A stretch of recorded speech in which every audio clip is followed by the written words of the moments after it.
Good evening, ladies and gentlemen, and it's a pleasure welcoming you to this edition of the news in the English language for this Tuesday, January 25th, 2022.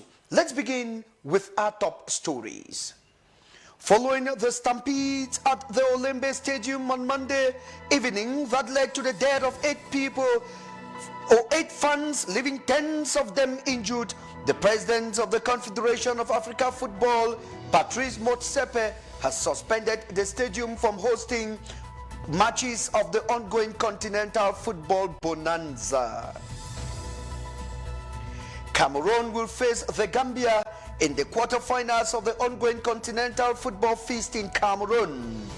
Both nations booked their tickets yesterday after beating Comoros Island and Guinea-Conakry respectively. Cameroonian dishes have been exposed to the outside world during the first edition of the Festival of Flavors that took place this Tuesday at the Conference Center, presided by the Minister of State, Minister of Tourism and Leisure, Bello Buba Maigari. Those were our top stories. I'll be right back.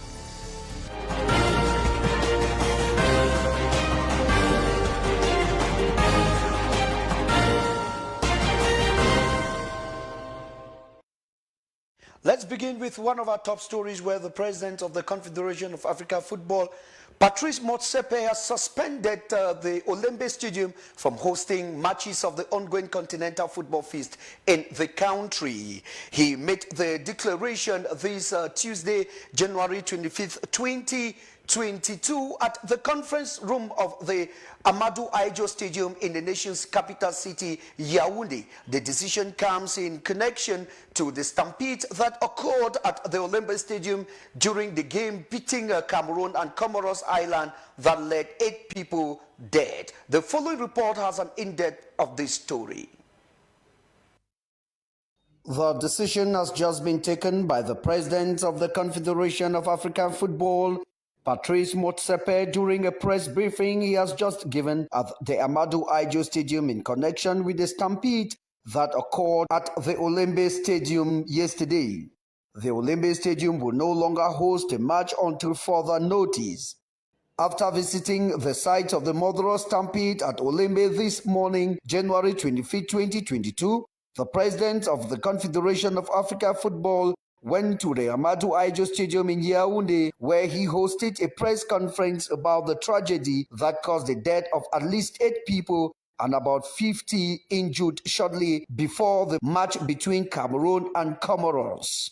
As soon as Motsepe spoke, he decided that after the jostling that caused the death of spectators in Olembe, the next AFCON match scheduled for Sunday, January 30th, 2021 in Olembe is relocated to the Omispor Amadou Ahidjo Stadium in Yaoundé. And in that context, to find out who was supposed to do what and who did not do and perform their responsibilities. We want that report by Friday. But as I said, the game that is scheduled for Olembe Stadium on Sunday is not going to take place. And as I said, out of respect to our partners and governments, it's going to take place at Amadou Ahidjo. There will be no AFCON matches in Olembe until the maximum security conditions are guaranteed. And my starting point is, CAF is a partner. We are as responsible as the LOC, as well as the government. It's our duty. And we will discuss with them in terms of what should have happened, and to make sure that there is immediate institution. And we all have to be satisfied. I absolutely have to be satisfied that what happened will never happen again. Absolutely never happen again. Patrice Motsepe also fired on the COCAN for this lack of security observed during this competition still in progress. Security at the CAF is not the responsibility of CAF, but of the local organizing committee. He also indicated that he arrived at the Olembe Stadium yesterday 10 minutes before the end of the match because of rush hours. Thus, this incident forced the Paul Biya's Stadium in Olembe to make a pass at the Amadou Ahidjo Omnisport Stadium in Yaoundé for the rest of the competition. During the press briefing, CAF President Patrice Motsepe reiterated that security during continental football games is solely in the hands of the local organizing committee. He added that investigation has been opened to uncover the real cause of the stampede that led to the death of 8 people, leaving tens of them injured. Let's now take a listen to an excerpt of the president speaking during the press briefing, carefully selected by our news team. There's of course, there are legal agreements between CAF, the LOC, as well as legal agreements involving the government of Cameroon. What I'm clear in my mind, what I'm absolutely clear about is spectators come to a football match to enjoy the football. Whatever legal obligations or legal commitments there may be, in my mind, are of secondary importance, all of us. I know that legally the LOC is responsible for the safety and the security, but we are their partners. And we have to make sure that the safety, and of course we've been focusing more on COVID-19 and the health of every single spectator is our primary concern. And CAF needs a report on what happened, what should have happened, the circumstances that led to people being injured, including those who lost their lives, urgent emergency steps and measures to make sure that that doesn't happen again. We are all partners.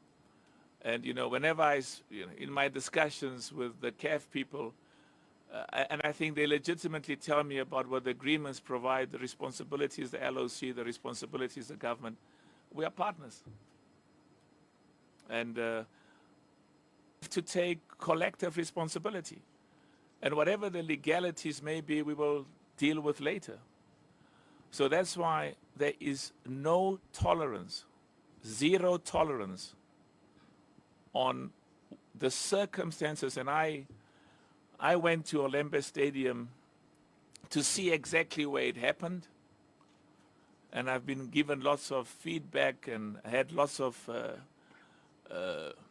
discussions until very early this morning. And the first thing that I'm going to ask the organizing committee is, the next match that's supposed to take place at Olembe should not take place. And I spoke to the senior person in government, and it's correct, out of respect, they are our partners, to indicate that there must be an immediate, a committee that's set up to immediately investigate what happened. And in that context, to find out who was supposed to do what and who did not do and perform their responsibilities. At least 8 people lost their lives and tens of others left injured following a stampede at the south entrance into the Olembe Stadium on Monday, January 24th, 2022. The victims were struggling to have access into the stadium to watch the Cameroon Comoros 8th finals at the 2021 Continental Football Feast, which is ongoing in Cameroon, but unfortunately met their doom as security forces were overwhelmed with the heavy crowd streaming into the stadium to watch the game. Isaac Ngonkum completes this story for us.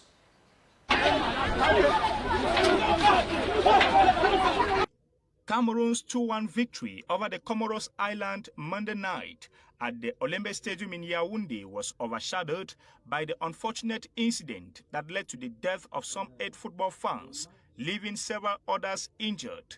Official sources report that the stampede ensured at the south entrance of the Olembe Stadium some few minutes to the kickoff of the 8th finals clash between Comoros and Cameroon, as the number of fans super-exceeded the number of security officials controlling the flow of persons into the football arena. The victims were immediately transported to nearby hospital establishments in Yaoundé, where the injured are currently receiving treatment for free, while the dead are already in the mortuary. The governments of Cameroon, the Confederation of African Football (CAF), and the World Football Governing Body (FIFA), among many others, have expressed words of comfort and solace to the families of the departed football fans while wishing prompt a recovery to those in hospital. A mixed delegation from the Ministry of Public Health, CAF, COCAN, and other stakeholders visited the victims at some of the hospital establishments treating the victims in Yaoundé this Tuesday, 25th January 2022. An investigation to establish the cause of the unfortunate incident and seek ways to avoid such scenarios in the future is currently ongoing. While waiting for the investigations to yield fruits, football-loving Cameroonians are encouraged to arrive at the stadium on match days at least 2 hours before kickoff in order to avoid last-minute rushing that could become catastrophic. Let's now take you over to this press release from the Indomitable Lions of Cameroon in connection to the stampede that led to the death of 8 persons at the Olembe Stadium. The Indomitable Lions and their entire staff deeply wailed about the tragic incident that occurred at the Olembe Stadium on Monday, 24th January 2022, during the Cameroon versus Comoros match for the round of the Total Energy 2021 African Nations Cup. To the families of the victim, they extend their heartfelt condolences and wish a speedy recovery to the injured. The Indomitable Lions urge the football fans in Cameroon and Africa to be highly disciplined and responsible within and outside the stadiums so that football matches in general and the 2021 Total Energy AFCON remain festive moment. They also call for the preservation of security, brotherhood, and shared happiness in the stadium. The Indomitable Lions of Cameroon and the Scorpions of the Gambia have booked their tickets to the quarterfinals of the ongoing continental football bonanza in Cameroon. Cameroon narrowly urged a 10-man delegation of the Comoros Island by 2-1 last evening. Meanwhile, Gambia created history after beating Guinea-Conakry 1-0 yesterday to book their tickets to the quarterfinals for the very first time. Isaac Ngonkum once again completes this story. The Indomitable Lions of Cameroon beat the Comoros Island 2-1 at the Olembe Stadium this Monday, 24th January 2022 to qualify for the quarterfinals of the 2021 Africa Cup of Nations on home soil. Playing with the backing of the home crowd, the boys of Antonio Conceição, despite winning the game courtesy of goals from Kar Toko Ekambi and Vincent Aboubakar, showed some lapses that must be corrected when they take on the Gambia in the quarterfinals at the Rumde Aja Stadium in Garoua this Saturday. Satisfied we are okay, but yeah, as I said, we will work about our weakness for the next matches. It will be a game like this one too, because people are thinking that Gambia is a small team, but there's no small teams anymore in Africa. They are in the quarterfinal. We have to be more concentrated than today. We have to work more on our quality for the next game, and we need to beat them. A lot of things we do not respect what the coach asks us to do, especially in the first half. And, we let them create chances that could complicate the game for us. After the game of today, we made a lot of mistakes. We have to learn from this and improve on the next game. With a highly depleted squad due to the coronavirus infection, no veritable goalkeeper and a red card less than 5 minutes into the game, Comoros Island won the admiration of many with a beautiful fighting spirit, crowned with a masterpiece goal from a free kick. No, we are proud of what we've done, what we've tried to show. We play with a heart. We play for our country. But it's a shame what's happened in this competition. It's a shame for African football. There are things happen we all know are not fair today, but we are proud of what we've done. Everyone knows what happened.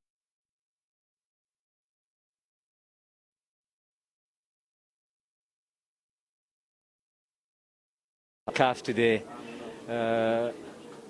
they decided to put new rules yesterday at 5 o'clock. I don't think that was really fair. I think like the equity of the game, the fairness of the game wasn't the same for everyone. So that's all. So I think everyone is aware of that. In the other round of 16 clash of the day, the Gambia made history at the Bafoussam Omnisport Stadium in Kwekong as they overpowered Guinea-Conakry, void of Captain Nabi Keita, 1-0 to set up a quarter-final clash with the host Cameroon come Saturday. All in all, Cameroon won the fixture, but Comoros Island and the Gambia won the hearts of African football lovers, including many Cameroonians.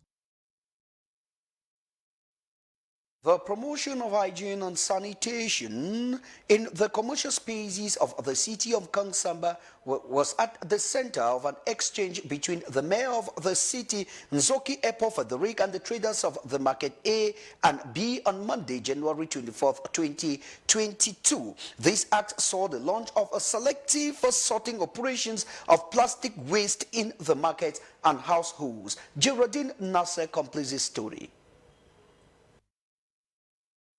Maintaining a pleasant environment and framework of the city is the duty of everyone living in that area. For the mayor of the city of Kansamba, Zoki Epo Frederick, it is necessary to work for the promotion of hygiene and sanitation in the commercial spaces, an operation which took place on Monday, January 24th, 2022. We came to the traders to tell them the necessity of living in a clean environment. You know certainly that we have the habit of rehabilitating the market. They need to be informed and take consequent dispositions. Our markets have dated for a very long time and normally they need a new environment. Before the cleaning operation, the mayor had a session with the traders in the market to enlighten them more on the importance of selling in a clean environment. After the meeting, a selection was made and the cleaning operation was launched in the framework of household waste management contract. At the level of cleaning the market, there is the need for some selections to be made. We came to sensitize the traders concerning that, to make sure that everyone has a bucket of dirt, either red, green or yellow, to make sure that every trader can be able to gather waste in the space of 2 weeks. It was therefore an occasion to sensitize the traders on the various strategies to be taken to succeed in this operation to promote hygiene and sanitation in these commercial spaces. Some problems faced by these traders were, however, brought up in the course of the meeting, whereby some proposed solutions were given for the better management of these areas meant for the population of this city.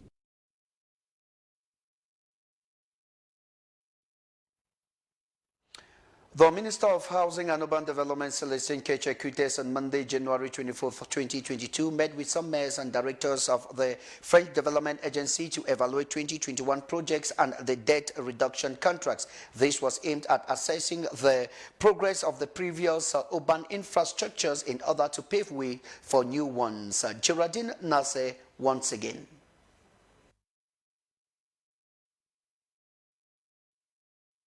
Consists of improving the living environment of the populations of certain cities in Cameroon through the re-innovation of urban infrastructure and support for the municipal management is the objective of the Debt Reduction and Development Contract C2D project evaluation meeting that was held in Yaoundé this Monday, January 24th, 2022. It was an occasion made possible to pause on the external perception and the execution of this important project so dear to the head of state, His Excellency Paul Biya. This program, co-piloted by the Ministry of Housing and Urban Development, is doing well thanks to the good governance and best practices introduced by Minister Celestine Kechekutes, whom upon arrival at the head of the ministry have enabled Cameroon to boost the implementation of this important project in all cities. The first phase of the program evaluation carried out in Betwa, Bafoussam and Garoua showed shows that the project left from 18% at the end of 2018 to 31% in 2019 before reaching 60% in 2020 and 85% in 2021 despite the COVID-19 pandemic. An evaluation that the director of the French Development Agency during the meeting described as emblematic. The second phase of the program is therefore underway in the cities of Bamenda and Marwa for local equipment works such as markets and water points, which are in progress, and the start of the road works is announced for this 2020. Town mayors who took part in this meeting were, however, challenged by the director for the respect of the provisions given to them by the ministry for the success of this project to the delight of the local population. We now take you over to the north region of the country, where traditional rulers of the Fali community of the north region of the country gathered in Petua on Sunday, January 23, 2022, to seek ways to valorize their customs and tradition, a laudable initiative for all African society whose cultures are being diluted in the modern system. Ruth Fonyong tells us more. An absolute engagement has been taken by traditional chiefs of the Fali community in the division of Benue and Mayoluti in the north region of Cameroon. This is done to preserve the traditional values threatened by effects of modernization. As traditional lawmakers, the chiefs of Fali decided to make known traditional rituals and practices to the present generation and that to come. Create his own history by saying that I want to join the other traditional rulers to promote this culture. This is so dear to us, and we believe that in some years to come, we will attain these objectives. These traditional rulers also beckoned on the assistance of the administration to better work and valorize the potentialities proposed by the community. In the concept of multiculturalism and living together, traditional values are important too. Nous avons beaucoup perdu parce qu'aujourd'hui on veut nous diluer. We have lost a lot because today they want to dilute us in the tradition we don't recognize. We have lost a lot even at the representation fees. We have no elder or structure where we are represented, be it in the government or institution like the parliament and others. We are found nowhere. Ni député, ni maire. At the end of this meeting, strategies to lift the face of culture in Fali at the national and international level for better visibility were taken to be carried out within a specific time frame. It is in this vein that Africa can better sell their culture to the world market. And on to one of our list stories, the first edition of the Festival of Flavors of Cameroon and the World opened its doors today, January 25th, 2022 at the Conference Center. The official opening ceremony was presided over by the Minister of State, Minister of Tourism and Leisure, Bello Buba Maigari, in collaboration with a host of gastronomists to promote and valorize Cameroon dishes to the rest of the world. Our staff lady Anne Omeko attended the opening ceremony, and here is the report she brought. They have answered presents with special dishes from their different regions of origin, carefully prepared and some saved in traditional bowls. Many exhibition stands will be set up to permit other Cameroonians and foreigners to come and present their different traditional dishes. This is the first day. Certainly, many other stands will come and show their region, their countries, because this festival showcases not only Cameroon cuisine, but also the cuisines of Africa and even beyond. The Northwest region identify her presence with Achu and Kati Kati. And I have Achu and Achu soup, yellow soup, that they normally call. It's from the Mezam division, Achu soup. And then it's from the Boyo division, Kati Kati, Fufu and Kati Kati. You just slaughter your chicken, then you roast it a little bit on the fire with salt and Maggi. Then after you put your oil and you put a little bit of Maggi and salt, and then you put a little bit of leeks little bit of leeks, and then you just made it to start cooking. A plate of kati, and this thing is 1,000, and the one for achu is 1,500. The Southwest region also answered presents. I have ekwan and I have watafufu and ero. These two dishes are the two traditional dishes from the Southwest region. For the ekwan, the main elements, the ingredients used for ekwan, we have cocoyam and the young leaf of the cocoyam. The cocoyam is being cleaned, grated, and the leaf is being sized into small sizes to wrap the grated cocoyam and cooked. Before cooking it, we use red oil to prepare ekwan. We have other spices to spice it up like country onion, bush pepper, pepper alongside for those who can eat, crevette, and fish. This is a very important traditional dish eaten by the Bakwere people in the Southwest region. The opening ceremony is presided over by the Minister of State, Tourism and Leisure, attended by top government officials. This first edition of the Festival of Flavors, in collaboration with the chain of gastronomies, is aimed at promoting and valorizing traditional meals in Cameroon and the world. The ongoing Festival of Flavors in Cameroon and the world started January 24th with a coffee race carried out by some youth from the Ministry of Tourism to Bois Saint-Anastasie. It will run to January 29 at Palais de Congrès in Yaoundé under the theme Sport and African Gastronomy, a pure spirit in a pure body. And out of the country, Mali has demanded Denmark to withdraw her forces out of the country. There are 90 in number, mostly military surgeons who are supposed to participate in Takuba to protect civilians against jihadis in the tribe border of Mali, Burkina Faso and Niger. Ruth Fonyong has this story and others in the following international roundup reports.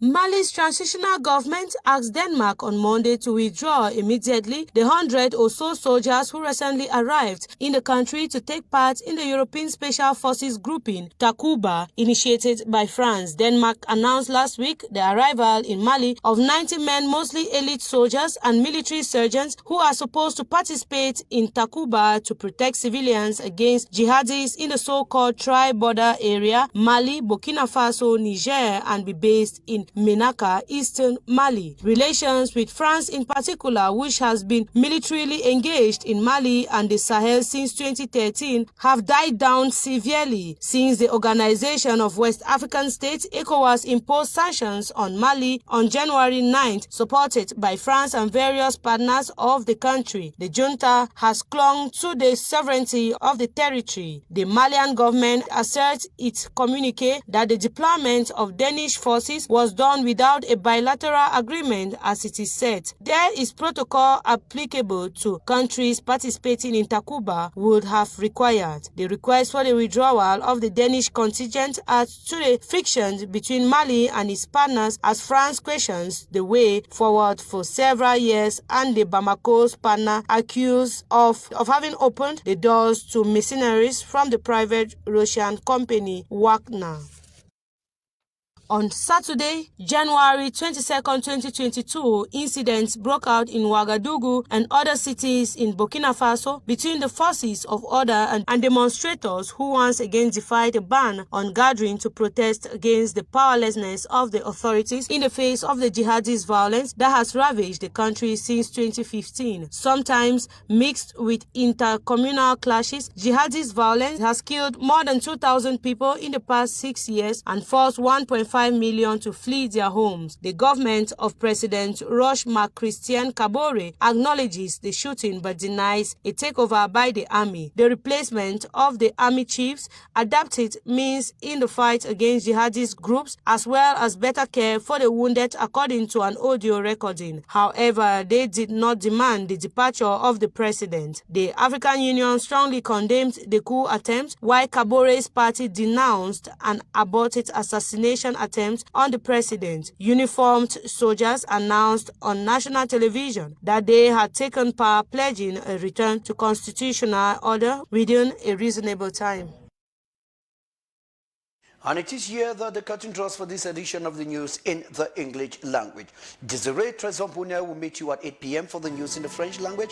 Meet you tomorrow, same time, for another edition of the news in the Queen's language. But before then, do have a wonderful evening in the company of our programs. Thanks for watching. Goodbye and God bless you.